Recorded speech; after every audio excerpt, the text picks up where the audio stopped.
Hello and welcome everyone. In today's episode of Inventory for You and Me, we will be looking at yet another inventory valuation method called the specific identification method and see how it is different from the three methods we reviewed in previous videos. The specific identification method is a unique inventory valuation method that is applied only in situations where you are able to accurately track and capture the prices of every single piece of an item. Here, the inventory asset value is calculated by adding the costs of each single unit in your warehouse. This is done with the help of two things: radio frequency identification tags, or RFIDs, and an inventory management system, or IMS.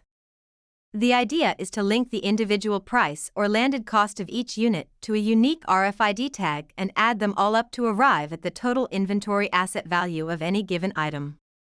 Since sellers are required to scan and capture the RFIDs when adding or removing items in their warehouses, it is easier for the IMS to reassess and recalculate inventory asset values in real time.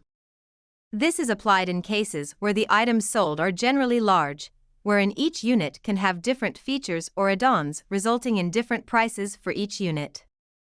If you are a business that deals in high-value, low-volume products which may or may not be customized for each client, like handmade jewelry, artwork, custom-built automobiles, specialized machinery, etc., you can consider adopting this method for your items.